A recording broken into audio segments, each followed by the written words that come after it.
नाम सुन के फ्लावर समझे क्या? फ्लावर नहीं, फायर है। पुष्पा मूवी में दिखाया जाने वाला लाल चंदन, उसकी तस्करी जंगलों के बीचों बीच तमिलनाडु और कर्नाटक के बॉर्डर को देखकर आपको ऐसा तो लगा होगा कि आपने ऐसा कुछ पहले भी कहीं देखा है। बिल्कुल आपने सही गेस किया।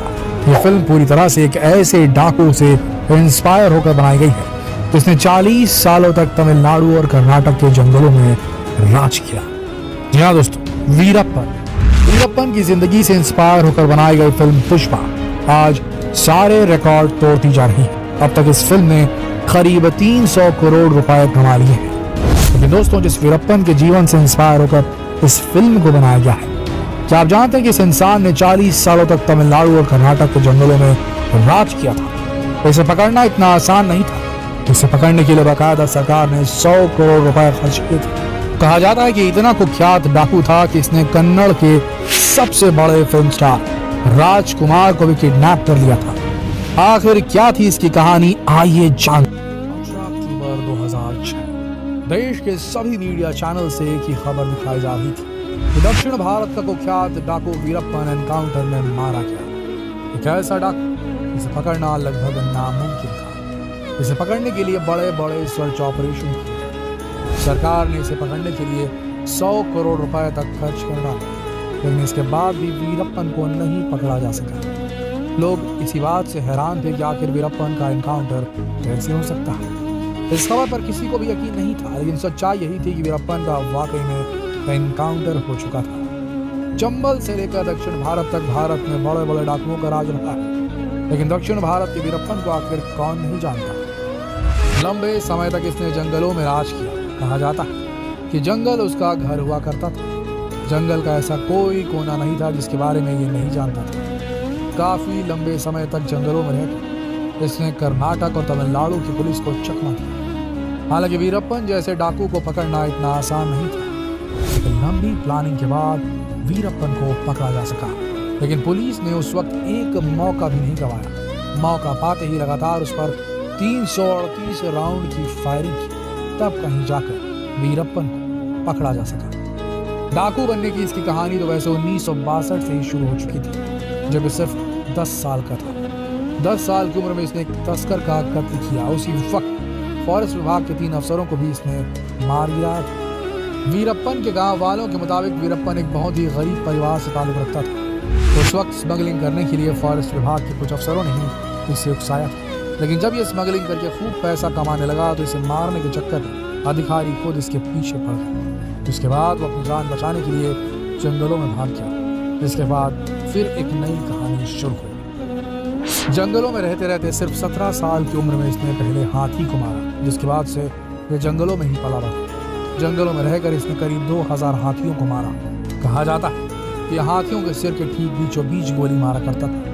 हाथियों को मारकर ये उनके दांतों की स्मगलिंग किया करता था। इसके अलावा तमिलनाडु और कर्नाटक के जंगलों में पाए जाने वाले सबसे कीमती लाल चंदन के पेड़ों को काटकर उसकी लकड़ियों की स्मगलिंग करता था। जब कभी भी कर्नाटक की पुलिस इसे पकड़ने के लिए जाती थी तो यह भागकर तमिलनाडु बॉर्डर को क्रॉस कर लेता था। इसके बाद पुलिस वाले बॉर्डर के नियमों को मानते हुए बॉर्डर क्रॉस नहीं कर पाते थे। बिल्कुल इसी तरह यह तमिलनाडु पुलिस के साथ भी करता था। लंबे समय तक जंगलों में रहकर इसने यही काम किया, लेकिन इसी बीच अगर कोई इसके खिलाफ जाता या कोई इसे पकड़ने की कोशिश करता तो ये उसे सीधा मौत के घाट उतार दिया करता था। अब तक इसने करीब 184 लोगों को मौत के घाट उतार दिया था।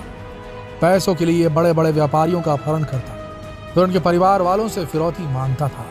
लेकिन इन सब के अलावा कहा जाता है कि वीरप्पन को नाम कमाने का बहुत शौक था, जो चाहता था कि देश का बच्चा बच्चा उसे जाने। इसीलिए उसने एक बार रजनीकांत जैसे बड़े सुपरस्टार को भी किडनैप करने का प्लान बनाया, लेकिन वो इस प्लान में कामयाब नहीं हो सका।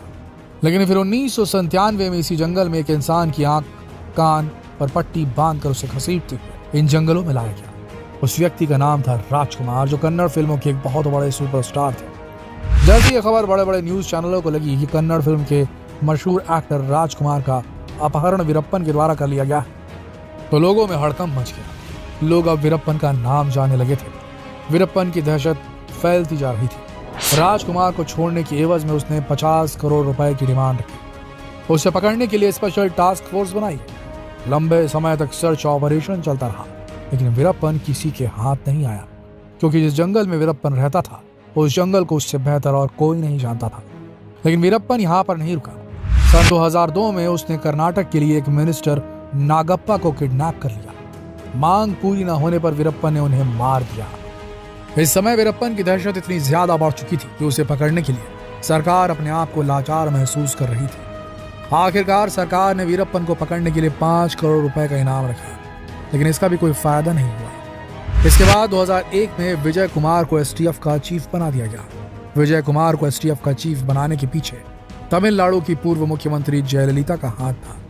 जैसे ही विजय कुमार ने एसटीएफ की कमान संभाली, उन्होंने वीरप्पन की सारी जानकारियां इकट्ठा करना शुरू कर दिया। लेकिन विजय कुमार भी जान चुके थे कि वीरप्पन को पकड़ना इतना आसान नहीं। उसे पकड़ने के लिए एक बेहतरीन प्लानिंग की जरूरत थी। इसके लिए विजय कुमार ने एक तरकीब लगाई। उन्होंने वीरप्पन की गैंग में अपने आदमियों को घुसाने की कोशिश की और वो कामयाब भी हो गए। उनके बहुत सारे आदमी वीरप्पन की गैंग में शामिल हो चुके थे। सबसे हैरत की बात यह है कि पत्तों के चरमराने से जानवरों की आवाज को पहचान लेने वाला वीरप्पन ये नहीं पकड़ पाया कि उसके गैंग में विजय के आदमी घुस चुके थे। वक्त बदलता जा रहा था। वीरप्पन के गैंग में लोग धीरे धीरे कम होने लगे थे। लेकिन इसी बीच विजय कुमार को यह पता चला कि वीरप्पन अपनी बात को पहुंचाने के लिए वीडियो और कैमरे की मदद लेता था। वो अपना वीडियो शूट करवाता था, जिसके बाद जिस तक जो मैसेज पहुंचाना होता था वो इस वीडियो के माध्यम से पहुंचाता था। इसी बीच विजय कुमार के हाथ में वीरप्पन का एक वीडियो लगा। जब उन्होंने इस वीडियो को गौर से देखा तो उन्हें समझ में आ गया कि वीरप्पन की एक आंख में दिक्कत है और हो सकता है कि वो अपनी आंख का इलाज कराने के लिए जल्द ही कुछ न कुछ करेगा। बात बिल्कुल सही निकली। वीरप्पन अपनी एक आंख से बहुत ज्यादा परेशान था। उसका इलाज कराने के लिए वीरप्पन तरकीब लगा रहा था। विजय कुमार के जो लोग वीरप्पन की गैंग में शामिल हो गए थे, उन्होंने वीरप्पन को उकसाया कि अगर वो समय रहते अपना इलाज नहीं कराएगा तो उसकी आंख खराब हो सकती है।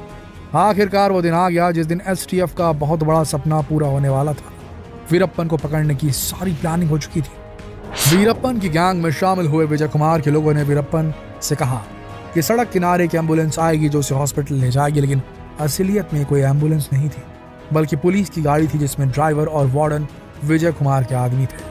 जब वीरप्पन जंगल से बाहर निकला तो पापीरा पट्टी गांव में उसे वही एम्बुलेंस मिली। वीरप्पन और उसके कुछ साथी उस एम्बुलेंस में बैठ गए। एम्बुलेंस चल पड़ी। थोड़ी दूर जाकर ड्राइवर ने गाड़ी को रोक दिया। इसी बीच ड्राइवर और वार्डन दोनों गाड़ी से निकलकर भाग गए। जहां पर गाड़ी रुकी हुई थी वहां पर ढेर सारे पुलिस वाले छिपे हुए थे। गाड़ी जैसे ही रुकी, पुलिस वालों ने फायरिंग शुरू कर दी।